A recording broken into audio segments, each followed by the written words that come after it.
भारत माता की Bharatiya Janata party Bharatiya Janata party Bharatiya Janata party. आज के इस कार्यक्रम में मंच पर विराजमान हमारे प्रदेश के उपाध्यक्ष और एचपीएमसी के वाइस चेयरमैन श्री राम सिंह जी, सह मीडिया प्रभारी श्री अमित जी, जिला अध्यक्ष श्री भीमसेन जी,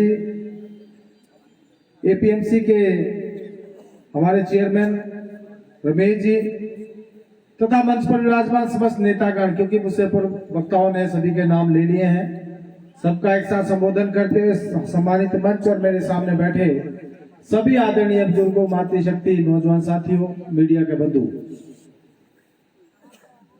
तो मैं सबसे पहले तो क्षमा चाहूंगा क्योंकि 2:30 बजे का टाइम था और 3:30 1 घंटा देरी से हम लोग पहुंचे, क्योंकि सफर इतना लंबा था, मुझे आइडिया भी नहीं था कि कितना समय लगेगा, तो इसलिए मैं आपसे क्षमा चाहूंगा, आपको ज्यादा देर इंतजार करवा दिया। और राजा महेश्वर सिंह जी वो भी कार्यक्रम में आए थे, लेकिन उनको निकलना पड़ा क्योंकि वो देव कार्य में है और अभी रास्ते में उनसे मुलाकात हुई। हम जानते हैं आज चुनाव का समय है। हमारे लोकप्रिय सांसद राजदूत शर्मा जी, जिनका लगातार प्रयास रहा कि अपने क्षेत्र की आवाज को संसद के अंदर उठाएं, इस क्षेत्र के विकास के लिए सदैव चिंतित रहते थे। पिछले दिनों उनका देहांत हो गया, मैं उनको नमन भी करता हूं। और उनके निधन के बाद ये उपचुनाव की घड़ी आई और इस उपचुनाव में भारतीय जनता पार्टी ने ब्रिगेडियर खुशहाल ठाकुर को यहां से प्रत्याशी बनाया है। आप जानते हैं ब्रिगेडियर साहब, जिनका जिला कुल्लू से बहुत पुराना नाता है, उनका ननिहाल यहां पर है, उनकी माताजी यहां से थी और अभी उनकी धर्मपत्नी भी यहीं से है। इसलिए आप लोगों का तो बहुत एक तरह का बहुत गहरा नाता उनके साथ है। और ब्रिगेडियर खुशहाल ठाकुर, जिनका जन्म एक बहुत साधारण परिवार में हुआ, किसान परिवार में हुआ, पटवारी के रूप में उन्होंने अपने प्रदेश की सेवाएं प्रारंभ की और जब वो पटवारी थे उसी समय इवनिंग क्लासेस में पढ़ा करते थे। ग्रेजुएशन उन्होंने इवनिंग क्लासेस में पढ़ाई करके किया। आप अंदाजा लगाइए कि नौकरी, दिन को नौकरी करते थे, रात को पढ़ाई करते थे और तब ग्रेजुएट हुए। और ग्रेजुएट बनने के बाद सेना में ऑफिसर भर्ती हुए और 35 वर्षों तक देश के अंदर, देश के बाहर भी विभिन्न स्थानों के ऊपर उन्होंने अपनी सेवाएं दी। हम उनको कारगिल के हीरो के नाम से जानते हैं, क्योंकि कारगिल विजय में उनका बड़ा अहम रोल रहा और सबसे ऊंची चोटियां टाइगर हिल और तोरोलिंग हिल, उनके नेतृत्व में हमारी सेनाओं ने जीती। अगर तिरंगा फहराने का काम टाइगर हिल और तोरोलिंग हिल पर किया तो ये उनकी यूनिट थी 18 ग्रेनेडियर्स, जिसने वहां पर पताका फहराई। कुल मिलाकर एक फौजी को भारतीय जनता पार्टी ने इस चुनावी रण में उतारा है। और फौजी किस प्रकार से, आप जानते हैं कि चाहे देश सेवा की बात हो या प्रदेश सेवा और जन सेवा की बात हो, हर जगह अपना लोहा मनवाते हैं। और वैसे भी हमें तो गर्व है अपनी सेनाओं के ऊपर, जिनकी बदौलत हम रात को चैन से सो पाते हैं। हमारा सैनिक हमारी सीमाओं के ऊपर, हमारी सरहदों के ऊपर 24 घंटे तैनात रहता है। चाहे वो सियाचिन ग्लेशियर, जहां -30 से 35 डिग्री टेम्परेचर होता है, या फिर जैसलमेर और बाड़मेर का क्षेत्र, जहां पर गर्मी के समय में 50 से 52 डिग्री टेम्परेचर होता है। इतने कठिन परिस्थितियों में भी हमारे देश के प्रहरी, हमारे वीर सैनिक लगातार अपनी ड्यूटी के ऊपर तैनात रहते हैं ताकि भारत माता को किसी प्रकार की आंच ना आए। तो एक ऐसा व्यक्ति जिसका बड़ा अहम रोल रहा कारगिल विजय में, आज हमारे प्रत्याशी हैं और मैं आपसे निवेदन लेकर आया हूं। मैं प्रदेश अध्यक्ष होने के नाते आप सबसे निवेदन करना चाहूंगा कि आप सबका आशीर्वाद ब्रिगेडियर खुशहाल ठाकुर को मिले और वो सांसद बनकर देश की सबसे बड़ी पंचायत में आपके क्षेत्र की आवाज को उठाएं। मुझे पूर्ण विश्वास है और मैं आपको बताना चाहूंगा कि मैं भी एक फौजी हूं। मैं भी एयरफोर्स में 16.5 साल रहा हूं। मैंने भी देश के कई हिस्सों में देश सेवा की और जब कारगिल का युद्ध था तो मैं जैसलमेर में उस समय पोस्टेड था। अर्थात ब्रिगेडियर साहब को मौका मिलेगा, जैसा उन्होंने देश सेवा करते हुए अपना परचम लहराया, एक सांसद के रूप में भी संसद के अंदर आपकी आवाज को उठाएंगे, ऐसा मुझे पूर्ण विश्वास है। बाकी हम जानते हैं जहां मोदी जी के नेतृत्व में हमारी सरकार को 7.5 वर्ष से अधिक का कार्यकाल पूर्ण हो गया है और मैं कहना चाहूंगा कि इन 7.5 वर्षों में दुनिया के अंदर हमारी देश की छवि बदल के रख दी है माननीय मोदी जी ने।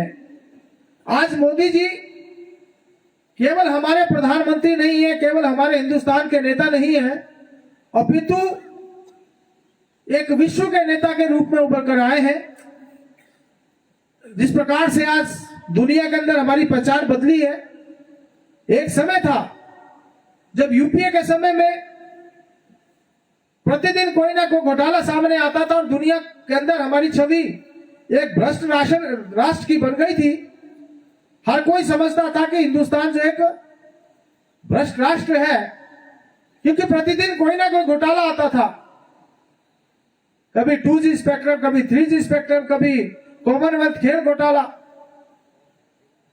कभी अनाज घोटाला, कभी पनडुब्बी घोटाला, कभी हेलीकॉप्टर घोटाला, कभी कोयला घोटाला।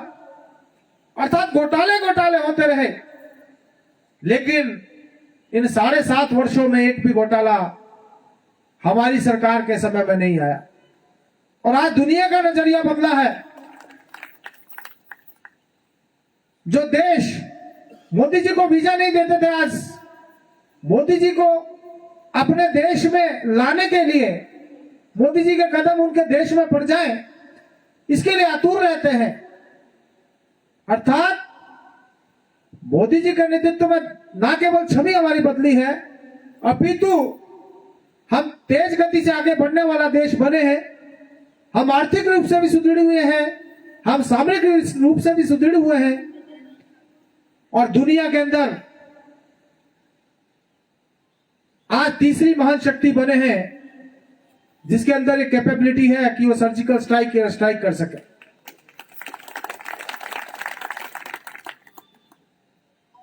और जिस प्रकार से माननीय मोदी जी ने इस देश में जो योजनाएं लागू की, उज्ज्वला योजना से लेकर जिसमें 10 करोड़ परिवारों को, माता बहनों को गैस का कनेक्शन देने का काम किया, 8 करोड़ से ज्यादा शौचालय बनाए, 50 करोड़ से लोगों को 5 लाख रुपए तक मुफ्त इलाज की सुविधा आयुष्मान भारत योजना में दी, 2.5 करोड़ से ज्यादा प्रधानमंत्री आवास योजना के घर बनाने का काम किया और अभी जल जीवन मिशन में हर घर में नल हो, नल में जल हो, हर घर को शुद्ध पीने का पानी। इसके साथ साथ किसानों के खातों में 6,000 पर प्रतिवर्ष किसान सम्मान निधि का डालना, अनेकों ऐसी योजनाएं हैं और एक इतिहास बनाया है। जब धारा 370-35 को समाप्त करके इस देश में जो 2 विधान, 2 प्रधान, 2 संविधान, उसको समाप्त करके कारगिल से लेकर जो है कन्याकुमारी तक भारत एक है, डॉक्टर श्यामा प्रसाद मुखर्जी के सपने को साकार किसी ने किया तो ये नरेंद्र मोदी जी ने किया।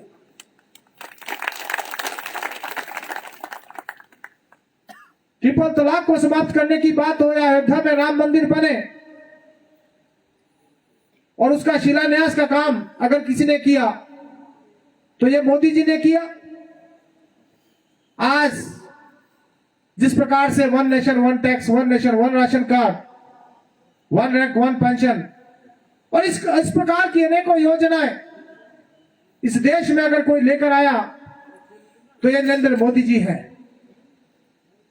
कोविड के समय में 80 करोड़ परिवारों को पिछले 1.5 वर्ष से अधिक के समय से 5 किलो अनाज और एक दाल देने का काम, 135 करोड़ लोगों के देश में 100 करोड़ से अधिक लोगों का वैक्सीनेशन करना,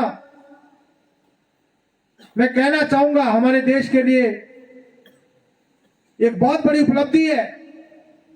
आज हमारा देश टीकाकरण में बहुत सारे जो विकसित देश हैं उनसे बहुत आगे है।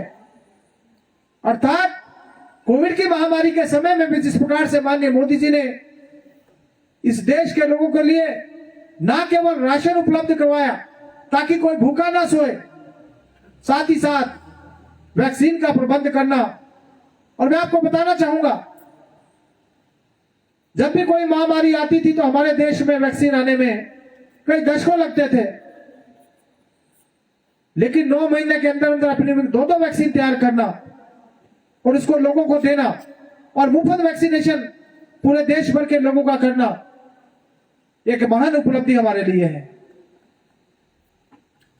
और हम जानते हैं 80 करोड़ परिवारों को कोई भूखा ना सोए, इस बात को भी सुनिश्चित करना। बहुत सारे लोगों के जो पुराने लोग उनको मालूम होगा 1817 में शायद स्पेनिश फ्लू हमारे देश में आया था और उस समय इतनी मौतें दवाई के अभाव में नहीं हुई थी जितनी मौतें जो है भूख से हो गई थी। अर्थात वैक्सीन के अभाव में लोग नहीं मरे, लेकिन भूख से लोग मर गए थे। लेकिन इस बार माननीय मोदी जी ने सुनिश्चित किया कि भूख के कारण किसी की मृत्यु ना हो और इसके साथ साथ वैक्सीनेशन का भी प्रबंध किया। एक ऐसा प्रधानमंत्री आज हमारे पास है। दूसरी ओर अगर हम प्रदेश की बात करें तो जयराम ठाकुर के रूप में आज एक गांव का बेटा, एक गरीब का बेटा हिमाचल प्रदेश का मुख्यमंत्री है। जयराम ठाकुर जिनका जन्म एक साधारण परिवार में एक मिस्त्री के बेटे हैं और यही वजह है कि 3.5 वर्ष का जो कार्यकाल हुआ है उसमें जितनी भी योजनाएं इस प्रदेश में लाई गई वो आम जनता को ध्यान में रखकर यहां के गरीबों के, यहां के मजदूरों की, यहां के बुजुर्गों की, यहां की माताओं बहनों की, अनुसूचित जाति वर्ग के लोगों की, यहां के युवाओं की, इन सभी लोगों की जो अपेक्षाएं थी उसके अनुरूप 3.5 वर्ष का कार्यकाल गुजरा है। 68 के 68 विधानसभा क्षेत्रों का समानांतर विकास करना, किन्नौर से लेकर सिरमौर तक बिना किसी भेदभाव के, ऊपर नीचे की राजनीति को समाप्त करके, टोपी की राजनीति को समाप्त करके एक समानांतर विकास करने का काम अगर किसी ने किया तो हमारे मुख्यमंत्री जयराम ठाकुर जी ने किया। अनेकों योजनाएं, जैसा मैं कह रहा था, माननीय मोदी जी ने उज्ज्वला योजना लाई, जयराम ठाकुर जी गृहिणी सुविधा योजना लेकर लाए ताकि हर घर को गैस देने का काम पूर्ण हो सके। मोदी जी आयुष्मान भारत योजना लाकर 5 लाख रुपए तक मुफ्त इलाज की सुविधा देने का काम करते हैं। जयराम ठाकुर हिमकेयर योजना लेकर आते हैं ताकि जो लोग आयुष्मान भारत से छूट जाते हैं उनको हिमकेयर योजना से जोड़ा जाए। Modi ji startup India, stand up India लेकर आते हैं। जयराम ठाकुर स्वावलंबन योजना लेकर आते हैं ताकि युवाओं को स्वरोजगार, उनके लिए स्वरोजगार उत्पन्न हो सके, बेरोजगारी को दूर किया जा सके। प्रधानमंत्री आवास योजना लेकर आते हैं जयराम ठाकुर, मुख्यमंत्री आवास योजना लेकर आते हैं ताकि जिनके पास घर नहीं उनको घर दिया जा सके। कुल मिलाकर आज प्रदेश की सरकार हो या केंद्र की सरकार, दोनों सरकारें बहुत बेहतर ढंग से कार्य कर रही हैं और उसी का नतीजा है कि आज हम विकास के मामले में आगे बढ़े हैं। और आज शायद हिमाचल प्रदेश का कोई भी परिवार ऐसा नहीं होगा जिसको किसी ना किसी रूप में इन केंद्र या प्रदेश की सरकार की योजनाओं का लाभ ना मिला हो। और वैक्सीनेशन में हमें गर्व होता है बताते हुए कि हिमाचल प्रदेश देश का पहला राज्य बना है जिसने 18 वर्ष से अधिक आयु के लोगों का अपना जो फर्स्ट डोज है 100% उसको पूरा कर लिया। हम सबके लिए बहुत गर्व की बात है, बहुत खुशी की बात है। और 30 नवंबर तक दोनों डोज प्रदेश की 100% जनता को लग जाए, इस बात के लिए हम आगे बढ़ रहे हैं। कुल मिलाकर आज हमें अपने नेतृत्व के ऊपर गर्व है, हमें खुशी होती है। माननीय मोदी जी के रूप में हमें एक सशक्त प्रधानमंत्री मिले हैं। माननीय जयराम ठाकुर के रूप में हमें एक ऐसा व्यक्ति जो कि बहुत ही सहज है, बहुत ही सरल है और विकास की एक नई गाथा जिन्होंने लिखी है। और यही नहीं है, आज हमें खुशी होती है दुनिया का सबसे बड़ा राजनीतिक दल भारतीय जनता पार्टी और उसके मुखिया जगत प्रकाश नड्डा हमारे हिमाचल से आते हैं। केंद्र सरकार में सूचना प्रसारण एवं युवा और खेल मंत्री अनुराग ठाकुर जो हमारे हमीरपुर से सांसद हैं और एक बड़ा महत्वपूर्ण महकमे के मंत्री हैं, वो भी हिमाचल से आते हैं। आदरणीय शांता जी जिनको पानी वाला मुख्यमंत्री जानते, आदरणीय धूमल जी जिनको सड़कों वाले मुख्यमंत्री के रूप में जानते। अर्थात हमारे पास नेताओं की एक लंबी फहरिस्त है। लेकिन अगर हम दूसरी तरफ देखें, श्री वीरभद्र सिंह जी के निधन के बाद आज कांग्रेस पार्टी के पास नेताओं का अकाल पड़ गया है। आज उनके पास नेताओं का अभाव है और यह बात स्पष्ट हो जाती है तब जब आप उनकी स्टार प्रचारकों की सूची को देखें, जहां भारतीय जनता पार्टी केवल अपने प्रदेश के नेताओं को स्टार प्रचारक बनाती है, कांग्रेस पार्टी को अपने नेताओं के ऊपर भरोसा नहीं रहा है। आज उनके पास कोई ऐसा नेता नहीं है जो सबको साथ लेकर चल सके। कांग्रेस पार्टी आज छिन्न भिन्न हो गई, टुकड़े टुकड़े में बट गई है और यही वजह है उनको आज कन्हैया कुमार जैसे शख्स को स्टार प्रचारक बनाना पड़ता है। और आप जानते होंगे कन्हैया कुमार कौन है? वो व्यक्ति जो समर्थन करता उन लोगों का जो भारत कहते हैं कि भारत तेरे टुकड़े होंगे इंशाअल्लाह इंशाअल्लाह, अर्थात जो भारत के टुकड़े टुकड़े करना चाहता है, वो समर्थन करता उन लोगों का जो कहते हैं कि अफजल शर्मिंदा है क्योंकि तेरे कातिल जिंदा है। अर्थात जो देशद्रोह की बात करते हैं, ऐसे व्यक्ति को कांग्रेस पार्टी को स्टार प्रचारक बनाना पड़ा। इससे बड़ा दुर्भाग्य इस देव भूमि के लिए और इस वीर भूमि के लिए क्या हो सकता है? आज हम खुद अंदाजा लगा सकते हैं कि कांग्रेस पार्टी का क्या हाशिरा इस प्रदेश में हो गया है। और यही नहीं, जिस प्रकार की बयानबाजी आज कांग्रेस के नेता प्रदेश में कर रहे हैं, कभी कर्मचारियों को धमकाने का काम करते हैं, कर्मचारियों को कहते हैं कि हमारी सरकार आएगी तो हम तुमको ढूंढ ढूंढ करके निकालेंगे, पत्थर के नीचे से भी निकालेंगे और पटक पटक कर मारेंगे। और यही नहीं है, कांग्रेस पार्टी के नेता भाजपा के सीनियर विधायकों को मकर झंडू तक कहते हैं। आप देखिए क्या स्तर आज कांग्रेस पार्टी के नेताओं का रह गया है।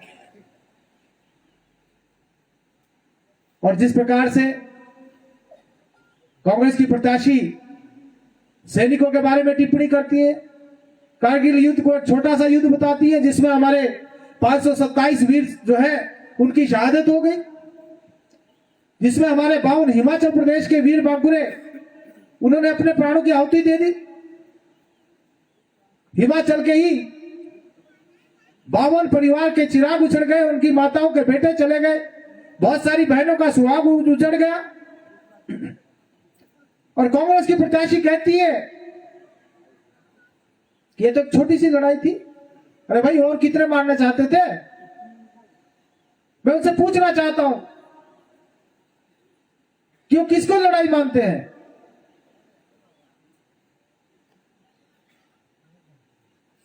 दूसरी बात, वो कहते हैं कि इसमें तो कुछ घुसपैठिए हमारी सीमाओं में आ गए थे, उनको खदेड़ने का काम किया, और ब्रिगेडियर कुशाल ठाकुर कोई बहुत बड़े योद्धा नहीं है।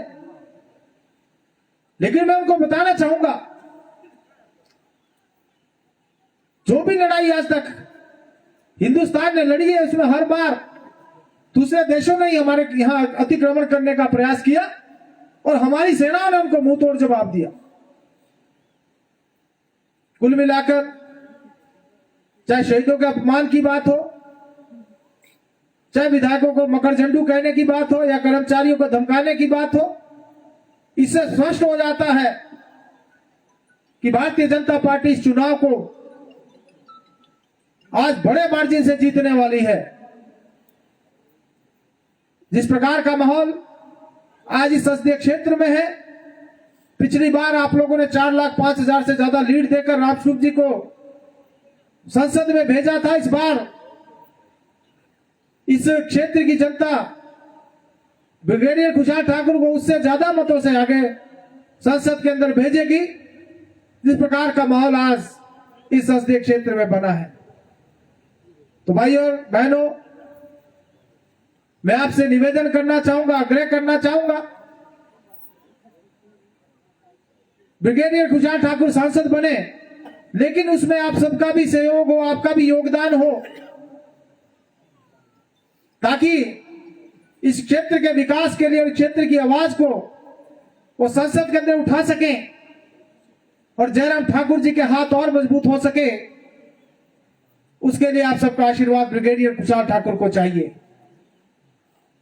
और मुझे पूर्ण विश्वास है, सभी बुजुर्ग, सभी बहनें, माताएं, नौजवान साथी आने वाली 30 तारीख को अपना वोट देकर ब्रिगेडियर कुशाल ठाकुर को सांसद बनाकर देश की सबसे बड़ी पंचायत में भेजेंगे। क्या भेजेंगे आप लोग? तो मेरा आपसे यही निवेदन है,